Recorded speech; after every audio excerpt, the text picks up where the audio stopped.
So today we're breaking it down. What is GLP-1?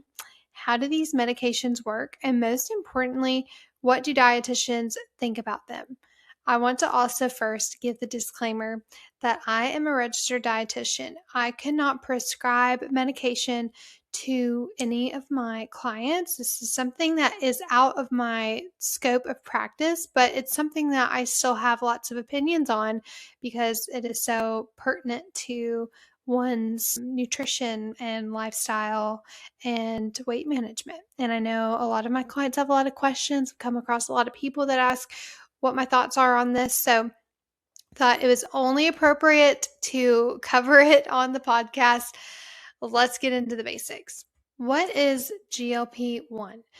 GLP-1 stands for glucagon-like peptide 1. It is a hormone your body naturally produces in your gut after you eat. Its primary roles include stimulating insulin release, lowering blood sugar, slowing gastric emptying, and signaling fullness to your brain. GLP-1 receptor agonist medications were originally developed to treat type 2 diabetes because they improve blood sugar control and insulin sensitivity. But researchers noticed something else. People were losing weight. Why? Because GLP-1 medications slow down how quickly food leaves your stomach. They increase satiety, they reduce appetite, and decrease food noise and cravings for many people. When gastric emptying slows, you feel full longer. That leads to naturally reduced calorie intake without the same level of perceived restriction. That's why these medications are now FDA approved for chronic weight management in certain populations. But here's where the nuance matters. As dietitians, we believe strongly in a food first, behavior first approach. That means prioritizing nutrient-dense foods, supporting blood sugar balance through food, building sustainable eating patterns, and addressing sleep, stress, and movement as part of a healthy lifestyle. GLP-1 medications can absolutely be helpful and strongly indicated for the right person, especially individuals with obesity, insulin resistance, PCOS, or type 2 diabetes. For some people, they quiet the constant hunger signals that have made weight management feel impossible. But here's the key. GLP-1s can help with weight loss, but it's a tool, not a replacement for building sustainable habits around food and lifestyle. If someone uses a GLP-1 medication without learning how to build balanced meals, how to prioritize protein or maintain muscle mass, how to regulate portions, or how to manage emotional eating, then whenever the medication stops, weight regain is very common. And these medications are not cheap. So in a lot of situations, we have to discontinue medication because it becomes too unaffordable, or maybe somebody just feels like they don't want to be on medication for life. So a lot of times in these situations, if you have not addressed your behaviors and nutrition patterns, weight regain is almost inevitable. These medications don't automatically change your behaviors. It's something that is only going to change your behaviors when you're on the medication. And here are some additional considerations too that you might not have thought of. Muscle loss can occur if protein intake and resistance training are not prioritized during use of this medication.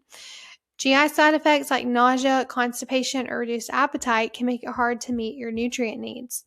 And rapid weight loss without adequate fueling can impact energy levels. So from a clinical standpoint, the best outcomes happen when medical therapy is paired with structured nutrition support. It's not an either or, it's a both.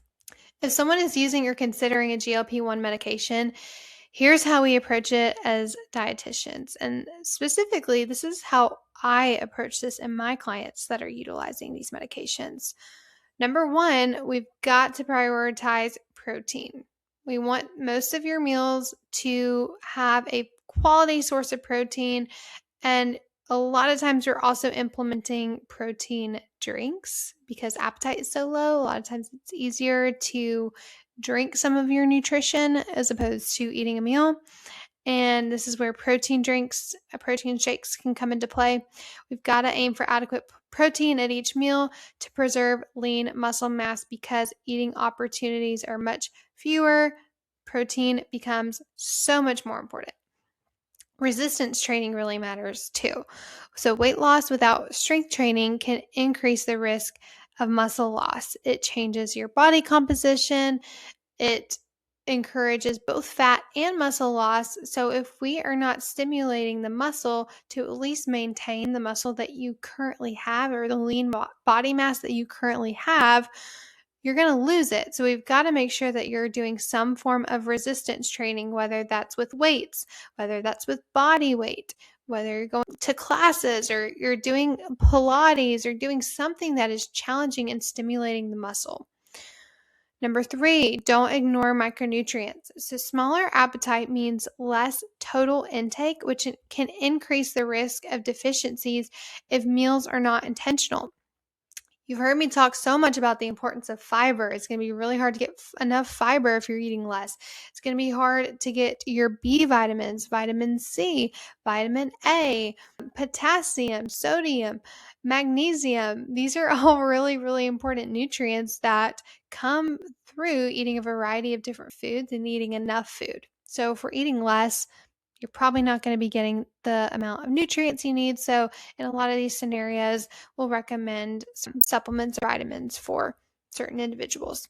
Number 4, slow mindful eating still applies. So even with appetite suppression, I encourage my clients to still pay attention to hunger and fullness cues, because we want to make sure that we're staying in touch with that mind-body connection and that you are still able to discern what hunger and what fullness feels like in your body. It will feel very different while you're on this medication, but it's something that you still need to stay in the habit of practicing, paying attention to how foods feel in your body.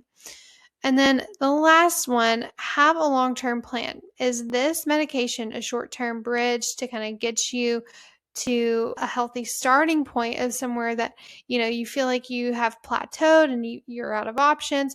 Or is this something that is a long-term therapy for you? What happens if it is discontinued, you can't get it prescribed anymore, or it's too expensive for you? There are a lot of variables. We have to think of a plan of if you're coming off, when that's happening, and how we're going to handle that transition. The goal is metabolic health, not just weight change.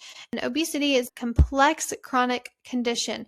For some individuals, medication support is appropriate and life-changing. So no judgment here. And I also, if you're somebody who's curious about these medications just because you've seen a lot of people using them, or you heard that your aunt's using them or your neighbor's using them, and you've got a little bit of judgment, maybe you've got a little judgment in your heart about it, I want you to challenge the beliefs that you have about medication and treating these conditions. It's no different than having high cholesterol, needing to be put on a statin to reduce heart disease risk. These medications can be so life-changing for people, but we also have to remember that sustainable results do require behavior change, and that's where people like me, dietitians, other medical providers, coaches, play such a critical role.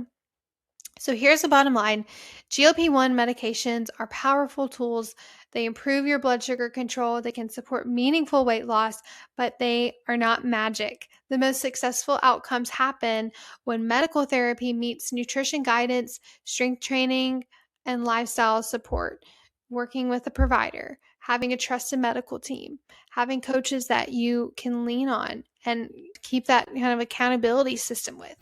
If you're currently on a GLP-1 medication or considering one and want support building a sustainable plan around it, I am more than happy to help with this.